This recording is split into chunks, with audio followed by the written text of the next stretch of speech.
Good morning. We'll continue our discussion on memory related aspects. And one of the important aspects there was memory coalescing. And what we studied yesterday was that if warp threads access consecutive 32 words, then those get coalesced or grouped into the same memory cycle. And that improves memory throughput. So let's look at that part a little more closely today. So this was our access pattern when we have A of ID by different threads being done. So what I'm showing A of ID as the access pattern from the kernel. Then consecutive threads access consecutive words, and therefore the accesses are coalesced. When you have, and one of the exercises that we did yesterday was how to get different degrees of coalescing. And towards that, you guys suggested that a strided access pattern is going to give you different degrees of coalescing. Strided access meaning depending upon my ID multiplied by some stride or the stride length, I'm going to get different access pattern. So some of that happens when you have something like this, where I have a start ID, which means I have a starting index which is dependent on my thread ID, and there is something called as a chunk size, which in this case is same as the stride size. Any questions so far?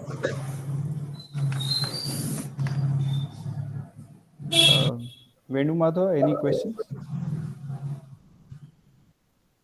No, sir. Okay. Okay. I came just. Okay. So we have this, when you are accessing elements of an array into using a stride, which means that you are accessing a chunk as a thread. And that chunk is consecutive set of data items. So how do I know which chunk I should access is based on my thread ID. So thread ID into chunk size is going to give me the start of which chunk I should be accessing, right? So thread 0 will access from thread 0 from data item 0, 1, 2, 3 up to chunk size -1. Similarly, thread 1 is going to access 1 into chunk size, that is its starting element, up to 2 into chunk size -1. So that is what is calculated here, where we have ID into chunk size, that is the starting point, and the ending point +1 is start plus chunk size. So I equal to start to end. Each of that A of I am going to access as a thread. So this for loop is inside the kernel, and each thread is accessing one particular chunk. So this is what individual threads are going to access, and so on. This access pattern, which we saw yesterday, is the strided access pattern. What happens in this case is that the access pattern is quite uniform, but unless chunk size equal to 1, we don't get fully coalesced memory access. If the value of the chunk size increases, then the degree of coalescing also reduces. The third access pattern, which we said is random. So usually that random access pattern doesn't come into picture in practical applications. But what comes into play is something which is input dependent access pattern. Right? So that happens when you have A of input of ID. Right? So I'm accessing something which is dependent on my ID, but it is not directly dependent on my ID. It is indirectly dependent on my ID. And that indirection is happening because of that there is something which is dependent on the input. You might wonder where this comes in. Any suggestions? Anybody has seen such an input pattern? Jeeva has a question. Here we take an assumption that we launch 32 threads. Yes, we are restricting ourselves to 32 warp threads, and therefore that we are worrying about the 32 threads. But not that we are launching the kernel with 32 threads. The launching of the kernel could be with arbitrary number of threads. But based on my thread ID, which might be either a local ID like thread idx.x or global thread ID like block idx.x into blockdim in plus thread ID. It could be local or global, and this memory chunk could be in global memory. So it will still be applicable. Just that we have to restrict ourselves to individual warps. But the analysis done in one warp is going to be the same in other warp, because we usually don't write different kinds of code for different warps. Okay, so where has anybody seen such a pattern, A of input of ID? Does anybody know where this might come from? This one I'm talking about. Today I have shared the complete screen, so if I go to the Google Meet, then you won't be able to see the slide.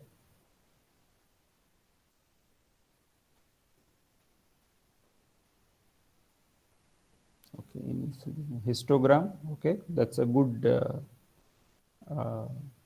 answer.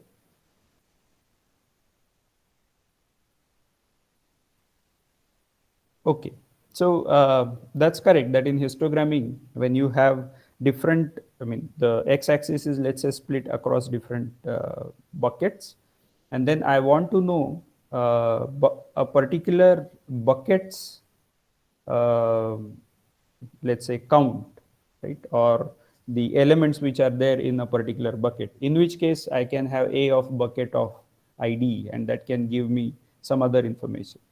So histogramming has something called as an irregular access pattern if the number of buckets is unknown at compile time. Similar pattern, by the way, exists when you are talking about graph algorithms, sparse graph algorithms, where the input of ID is going to be something called as is going to be some vertex, which is going to be dependent on your thread ID. And then A of that is going to give you the neighbors corresponding to that particular vertex. So this access pattern comes quite naturally in the graph algorithms also. And the access pattern is, it's not completely random from the theoretical perspective, but it's technically called as an irregular memory access. Okay, this is not something which, in your second assignment, you might have a small graph algorithm related code. Of course, it won't be completely random or completely irregular, because we will not assume it to be in the sparse representation. We'll give you an edge list, in which case it is still going to be okay. So, but you should definitely try out probably other ways of accessing. Okay, so on the CPU, right, these access patterns are quite usual, in the sense that we do have strided memory access almost always.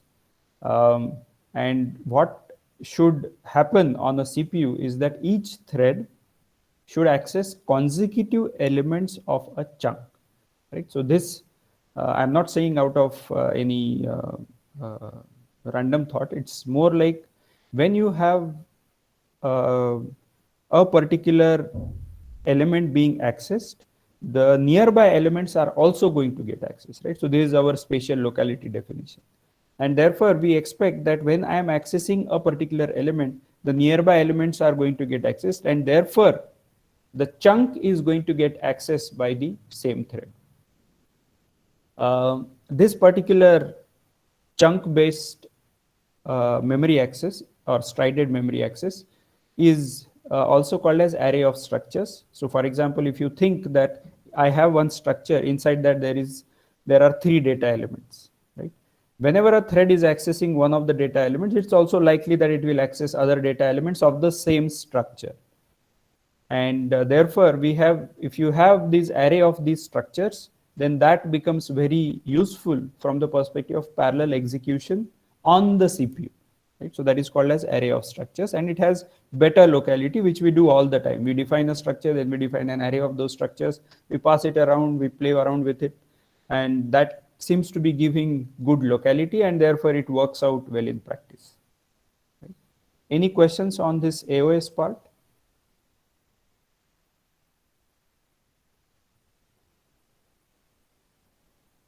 Okay. So let's see what happens on the GPU. We said that on the GPU, the strided memory access is actually going to reduce the memory of coalescing. We would like to have A of ID kind of the first one, the coalesced part, as the kind of access, which means that if there is one thread which is accessing a particular data item, the consecutive data item must be accessed by the next thread. Right? Which means that if I am given a chunk, then that chunk should be processed by consecutive threads of the war. Right? This leads to a coalesced memory access. Now, if I'm talking about a structure, and if there is a first field, let's say X is the first field inside that structure, then if that is getting accessed by one thread, the second thread is not going to access the X field of the next structure. I mean, it can, but I would like it to be consecutively arranged, which means that X of the first structure should be followed by X of the second structure, followed by the third structure, and so on. And then Y, that is the second element of that structure, should be after, let's say, 32 X's, or maybe after all the X's are stored together, right? So this leads to that X's are stored together, then the Y's, and then the Z's. And that leads to three arrays of the different elements, in this case X, Y, Z, but you can have arbitrary number of elements. So that leads to a structure of these arrays. And that turns out to be better in the context of GPUs for coalescing purpose. So let's see how that looks like. Maybe can somebody define how these two structures are going to look like on the CPU and GPU, so that we'll know how the exact difference is coming into picture? So is it something like row major, column major? It's very similar to that. That's correct. It's very similar to that. How would you? Okay, let me just type that.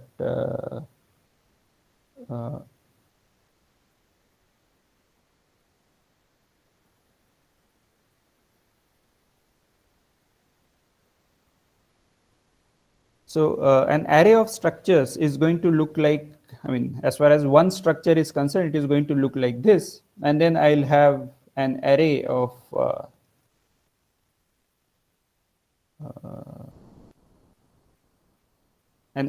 such structures, which is going to be looking like this, right? Whatever I have typed on the chat box. This is quite familiar.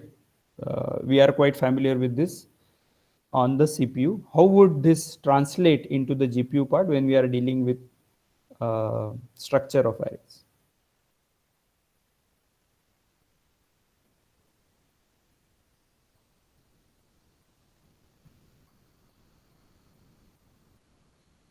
Venkat says SOA of 32 followed by SOAy of 32.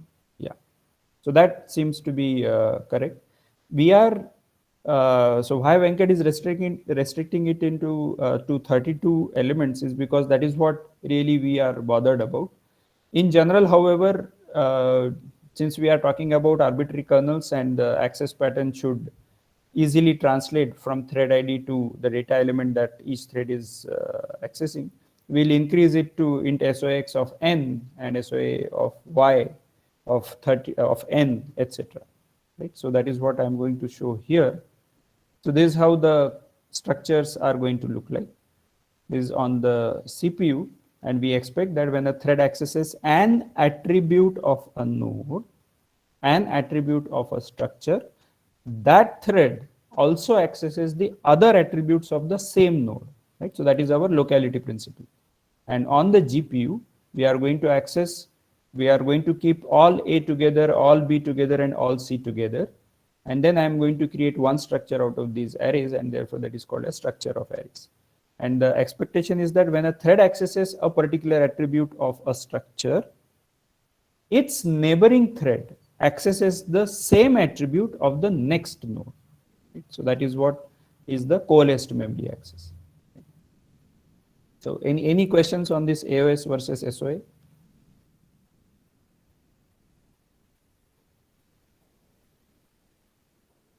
Okay. Sir, Yeah, Venkat. Sir, when we are talking about AOS and SOA, it's just an expectation, right?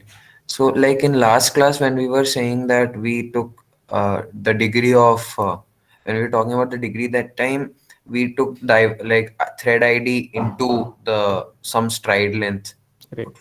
So, in that case, let's suppose there are 32 warp threads and they access 64 memory locations, like a chunk of 64, but they are sparse in between. Mhm. So in this case, when we are like 32 and 32, there'll be two packets, right? Right. So it will be two memory access. So Yes. it's this one, what we're talking about is just an expectation, right? But it's something like it can happen in any, like coalescing will happen no matter what, right? Yes, so depending upon your access pattern, the coalescing will happen. But remember that if okay, let me put it this way. Why this comes up is that we typically start with a CPU program. I already have it running sequentially nicely well, sometimes even in parallel on the CPU, and then I want to translate it into the GPU. On CPU, I'll have this particular array of structures being used. And if I just translate that to the GPU, it will still work. I'll still get the correct answer. But that is not the best possible data representation. So I would like to change it such that it suits the memory coalescing. But yes, you are right. If arbitrary, this is something which a programmer is able to do. Even if the programmer is not able to do, the hardware will try to utilize memory coalescing as much as possible. In this case, we are just helping it out. Okay, sir. Thank you. Yeah. Any other questions? Venkata Surya is asking, we only have one node in SOA case, that is correct. So where do we have the same attribute of the next node? So we have this as an array. Yeah, this looks like Allah, but this is all A. This all A of n. This is an array of all the attributes A of that all the threads, right? So thread 0 is accessing all A of 0. Thread 1 is accessing all A of 1, and so on.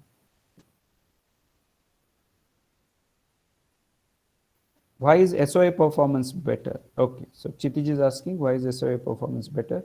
On the GPU, it is better because when I am accessing a particular, let's say, all A of ID, all A of ID plus 1 is also going to get accessed by the consecutive thread, right, at the same time.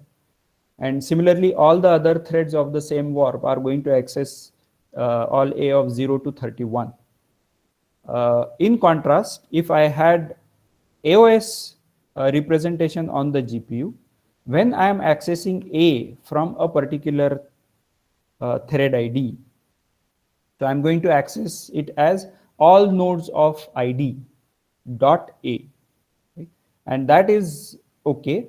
But when I'm trying to talk about the second thread, which is thread number 1, I'm going to access all nodes of 1 dot A. And this first A and the second A are not consecutive. They are spread across because there are B and C in between. And therefore, the amount of coalescing is going to reduce because there is going to be a strided access with stride equal to maybe 3 in this case. So that is definitely going to reduce the overall performance. So I would like that A of the first node should be consecutive to A of the second node, and so on. And that leads to our structure of X. And we'll see how that performance turns out to be. Okay.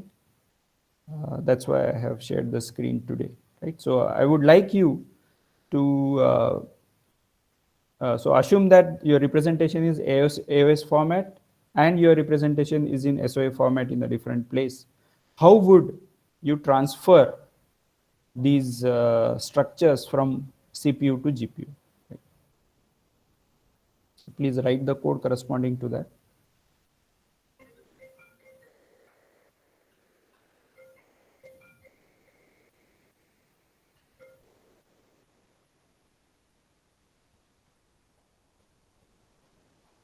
I'll shift it back to the problem statement.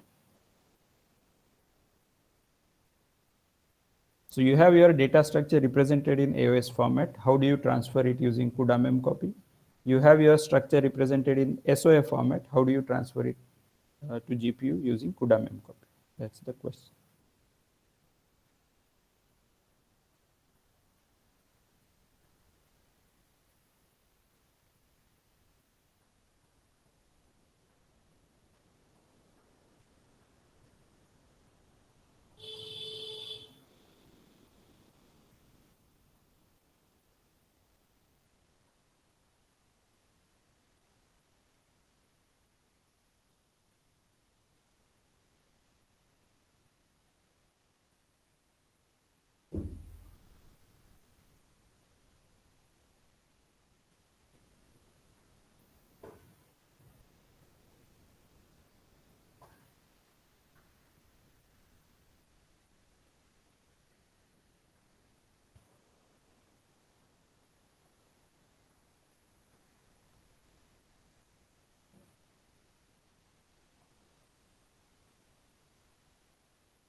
Anybody who finishes writing the code, please feel free to paste in the chat box.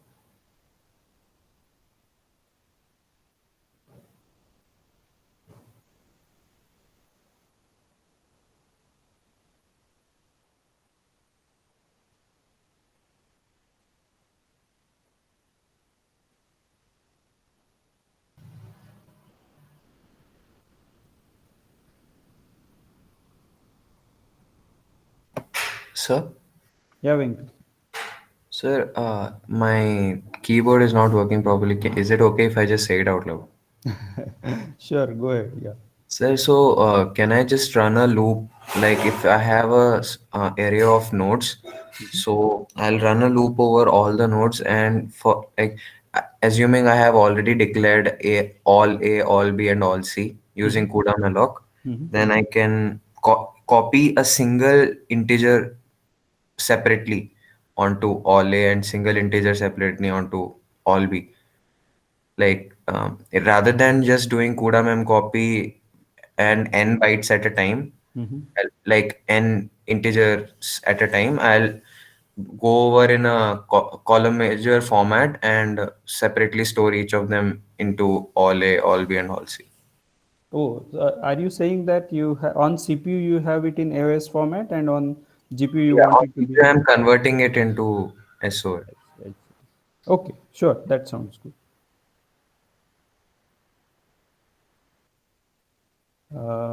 Shet has written something. Cudamemcopy all A of I nodes for all I from 1 to n. Same as what same my syntax. I see. Yeah, so maybe I probably didn't make the question clear, but even this is relevant. So if you, so the way we discussed, Shet and Venkat explained, is that you have AOS on CPU and SOAy on the GPU, and you want to transfer that memory, and then you can do element by element copying. So that is one way. The way I was thinking about as the problem statement was that you have AOS on the CPU as well as GPU. How do you transfer the data from CPU to GPU? Then you have SOAy on the CPU as well as GPU. How do you transfer the data from SOAy to SOAy? Anyway, we will. So this first part we have discussed. Um let's discuss the second part. So the code will look like this. So since I'll have ABC and then I'll have, let's say, a pointer for which I'm going to allocate memory, right? So I'm going to do cudamalloc of that, and that is going to give me copying of all nodes of AOS using single cudamemcopy, right? And then I have SOAy, which is going to be an so these are all going to be pointers, whereas this is going to be a single structure which can be declared on the CPU, but these pointers are going to point to the memory which using cudamalloc, which means the memory on the GPU. And the way I'm going to access those are going to be on the in the AOS part. I'm just going to access those as AOS of id.a, AOS of id.b and c. Right? Whereas on the SOA side, I am going to access I'm going to pass these three as parameters, or I can pass a single structure as a parameter. Right? So this structure I can pass as a parameter by value, so that it will have these these three pointers, and then let's say s dot a, s dot b, s dot c, like that I can access. Of id, right, is equal to id, right? So note that this is going to be little different from this one. So this is AOS of id dot c, whereas this is going to be a of id or c of id, and that is how I'm going to access those. So when I access id.a on the GPU, there is a strided access because of B and C's presence, whereas when I'm accessing this array, at that time the access is all coalesced because all A's are stored together, right? And last time I had run this on the GPU, AOS time was 61 units, whereas SOA time was 22 units, which does show that the memory coalescing can have significant benefits when it comes to this. So let's try to run this code unless there are any questions.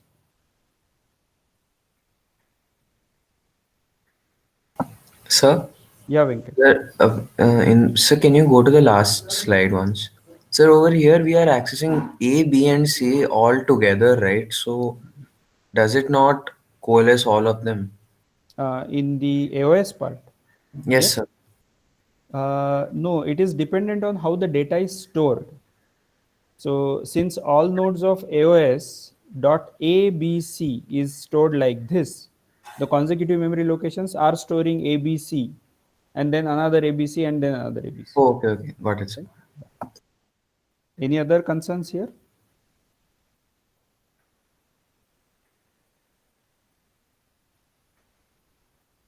Okay, so let's see how the code looks like.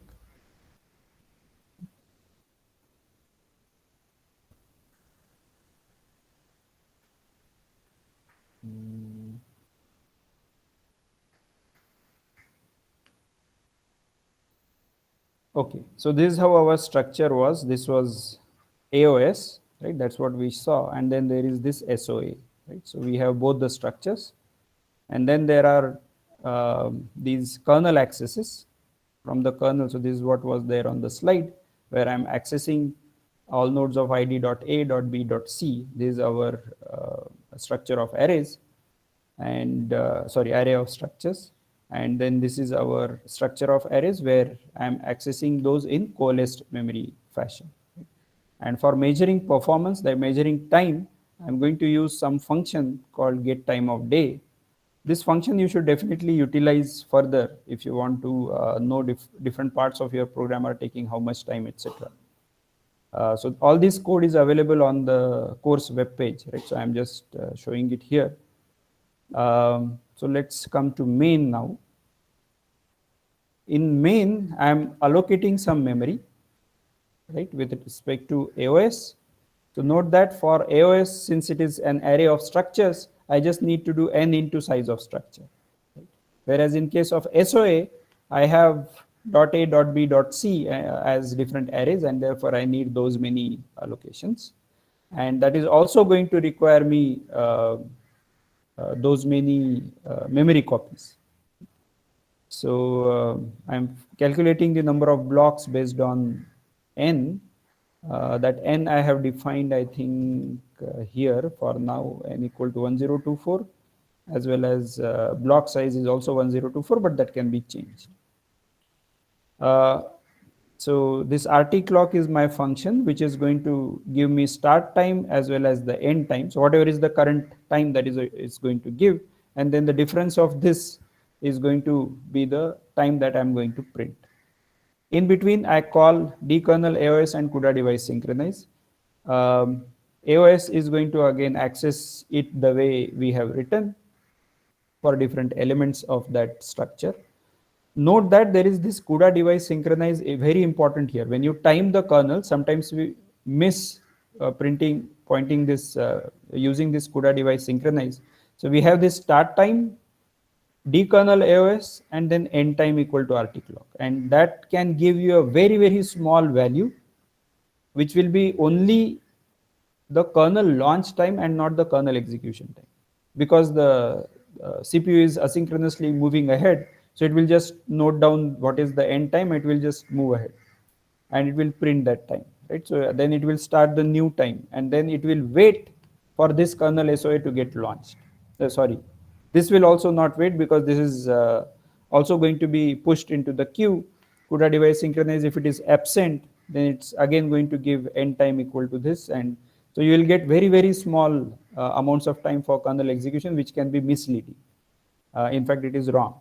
So make sure that you add CUDA device synchronize whenever you are timing the kernels. Unless you want to time multiple kernels, in which case you can have one single CUDA device synchronize just before the last this end time equal to RT clock. Okay, so I measure kernel AOS time and then kernel SOS time. Right? So let's see, I'm going to compile this. Okay, that compiled fine. And if I run it, so our AOS time was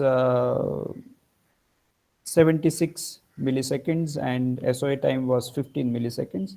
I should probably run it a few number of times. The numbers are probably going to change a little, and then take the average, which is going to be the right thing to do.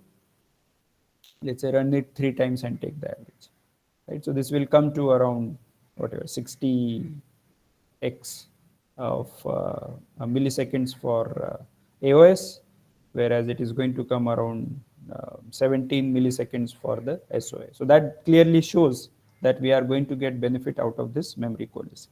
Any questions on this code?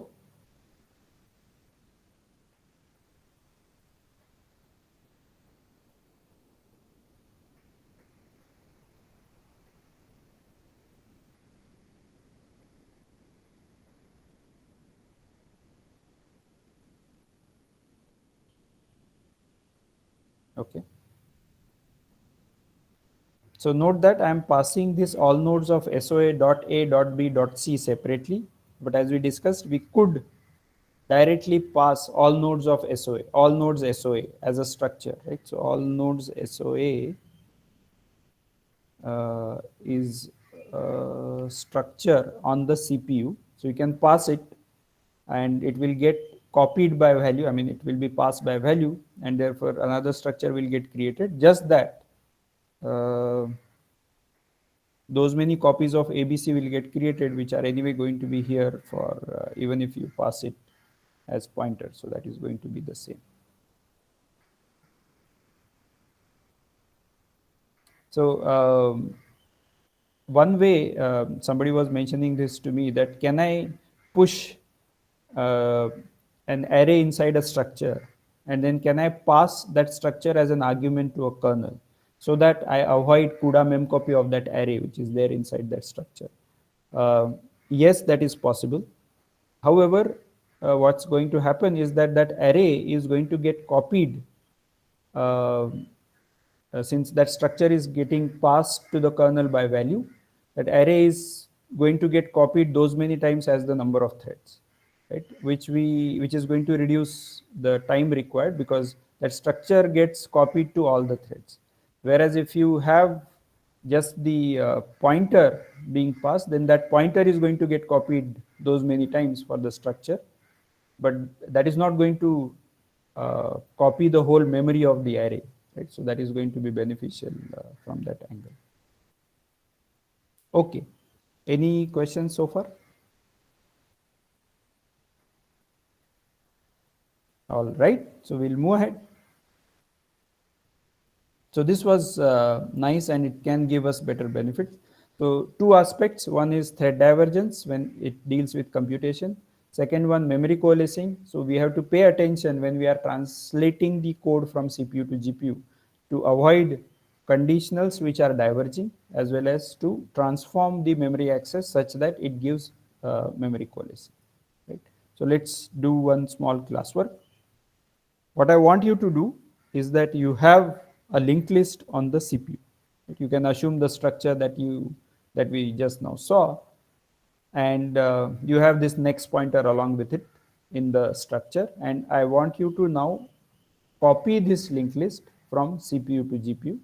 You can assume either ABC or roll number, name, faculty advisor, whatever you want to name it as, and see if you can just make one pass through the list, right, without knowing the number of nodes are prior.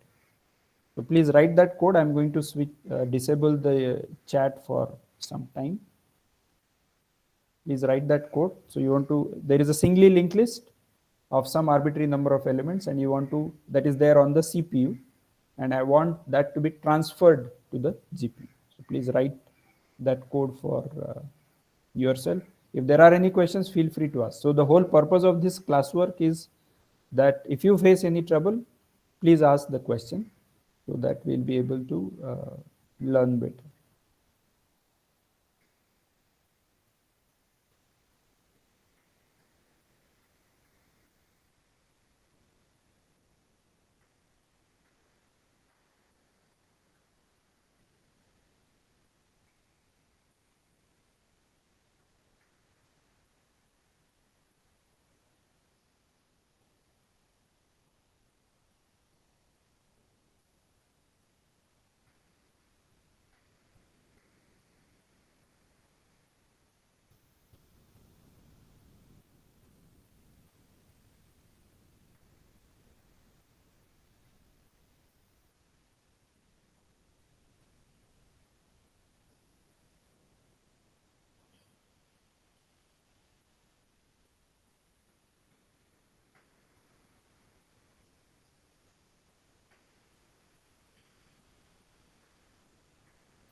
Okay, I'm enabling chat now.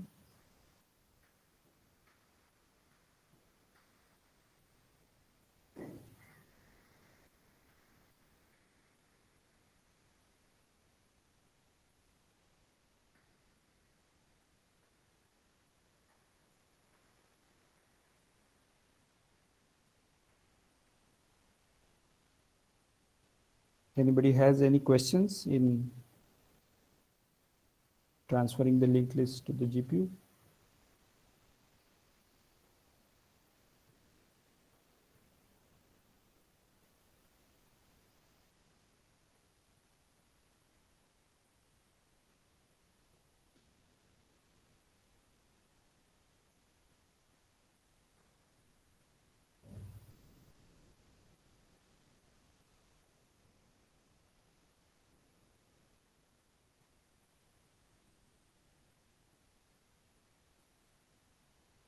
Okay, so there are no questions and there are no answers. So let me try that code. Okay, so I hope the screen is visible. Say that there is this structure, right? In this case, I'm just assuming one particular data item which is of type integer, but you can have arbitrary structures there. And I'm going to create, let's say, a node on the CPU using malloc. By the way, there is malloc on the GPU also, which you can possibly create. And I'm going to allocate that memory. Then I'm going to set the data item to some value, which is being passed as a parameter. And then the next one is set to null. And I'm returning that pointer, whichever I have allocated, to the caller. Right?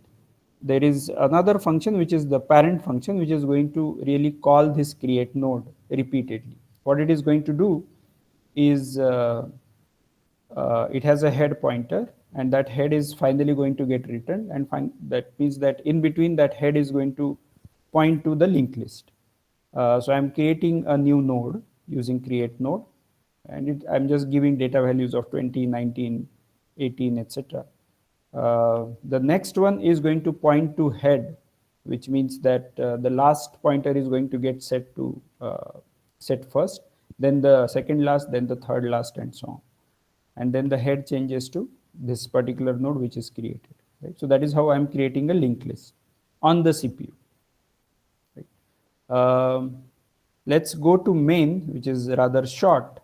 So I'm going to have a head node which is going to create that list, which is going to point to that linked list. Then I have a GPU head, right? Then I have a GPU head which is going to point to a CUDA-malloc memory using that linked list, and that copy list is the one that we were supposed to write. So let's write that up. I'm printing the list on the CPU, and then I'm also, just for debugging purposes, I'm also printing the list on the GPU using a single thread. So I'm printing it rather sequentially, because anyway I have to go through the whole linked list sequentially. There is no parallelism really there.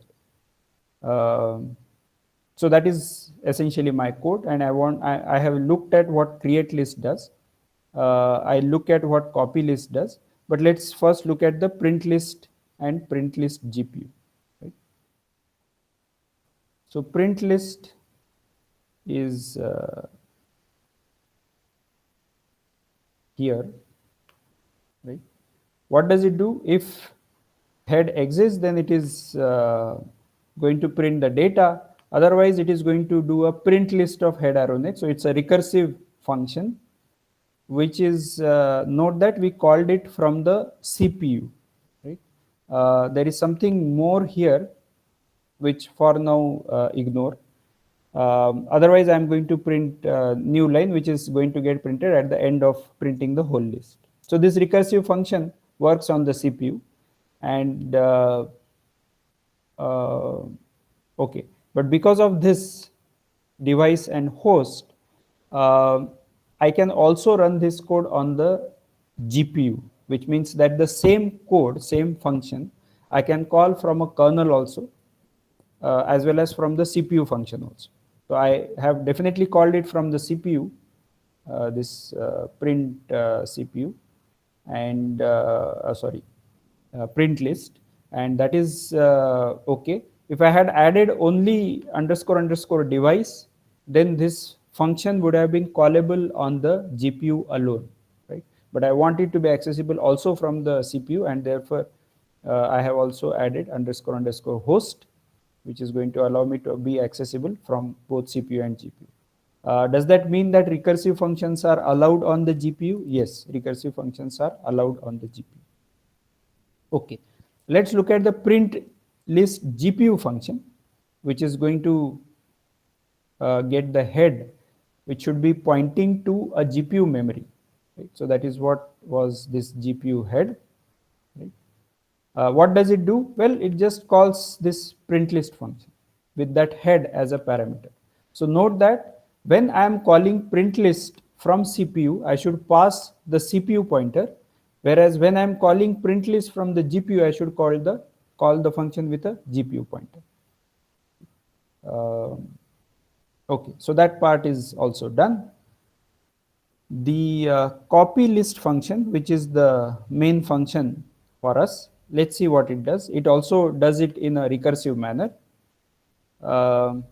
So it gets so this is a CPU function, right? Copy list is a CPU function.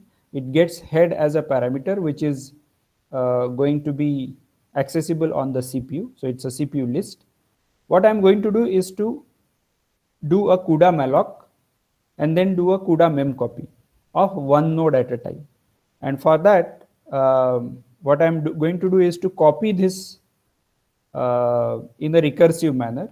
So copy list is calling itself, right? This is same as copy list. So I'm copying the rest of the list using head arrow next, and whatever I get as the copied list for the rest of the chunk, that I am storing in a node which is on the CPU. So its next is going to be So I'm creating one node whose next is going to point to the rest of the list, and its data is going to point to the current nodes, that is the head nodes data. This head will keep changing. It's just a parameter because of recursive formulation. Head will keep changing. And then I'm going to copy this particular node. So I have already copied the list, the rest of, so n-1 elements I have already copied using copy list recursive formulation. Now this particular node which I have created a copy on the CPU, I am going to now copy it to the GPU. How will I do that? Using that copy node function, to which I am going to pass this as a parameter. So this is again on the CPU. I am going to do a cudamalloc, right, of the size of struct node. Then I am going to do a cudamemcopy of this NN structure which is passed to NN GPU, which is the cudamalloc memory, same as the size of the node, and from copied from host to device. And that NN GPU, that is the new pointer which I have created, is going to get returned. And that I am going to return from copy node also, which is going to be returned to as a return of copy list, and that is going to get created, that is going to get stored in this nn.next. So this recursive copying of the linked list is going to give me the copied list. I essentially need this cudamalloc and cudamemcopy, just that the rest of it is all recursive formulation. Right? So we looked at this code. Any questions on this code before we try running it? There is a question. What does global do different from device? Okay, you tell me, Venkat.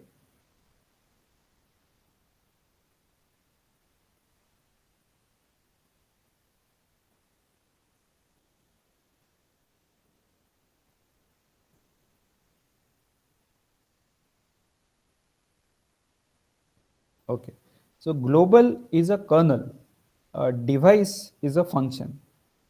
The kernel is callable from the CPU. The device function is not callable from the CPU. It is callable either from a kernel on the GPU or another device function on the GPU. So it's like any arbitrary function, but kernel is like entry point. It's like main, like that. Nikam is asking, why did we use NN GPU and not cudamalloc? Why did we use NN GPU and not cudamalloc? We did use cudamalloc here, but we need a pointer such that it can point to that memory location. So we did use cudamalloc onto that NN GPU. It's similar to our functions that we have on the CPU, where we have a pointer, and that pointer we do a cudamalloc on that, ampersand of that pointer. Similarly, we are doing it here.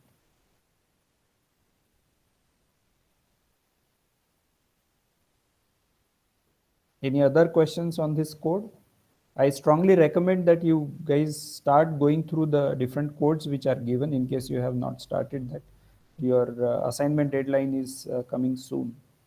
So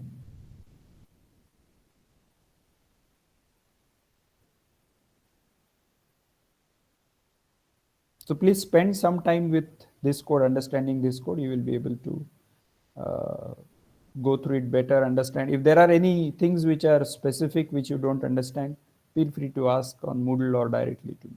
Okay.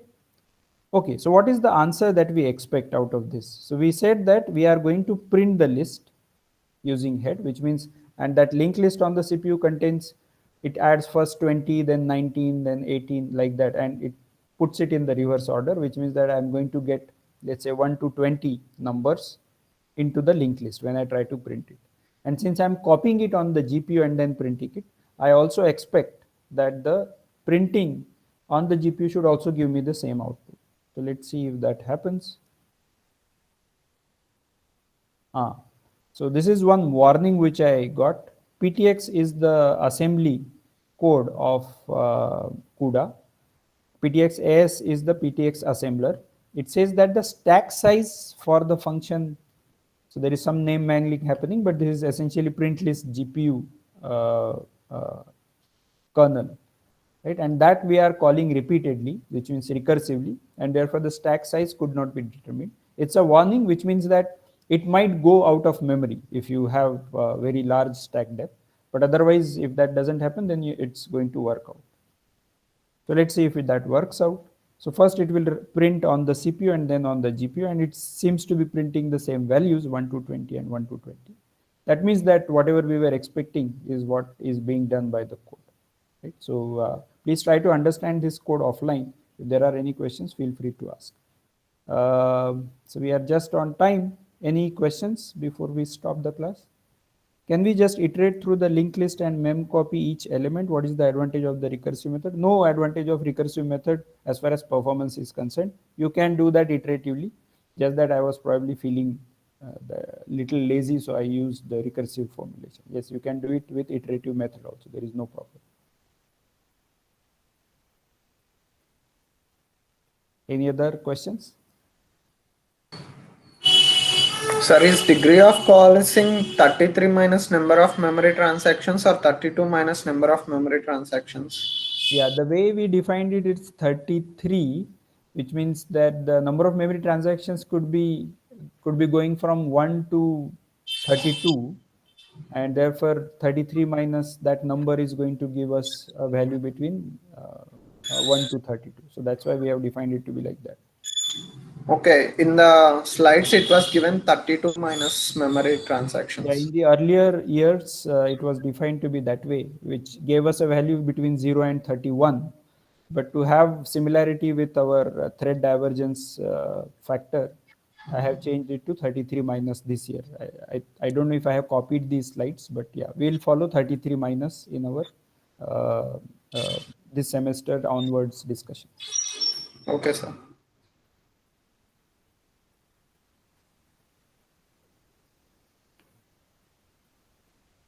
All right, so if there are no further questions, we'll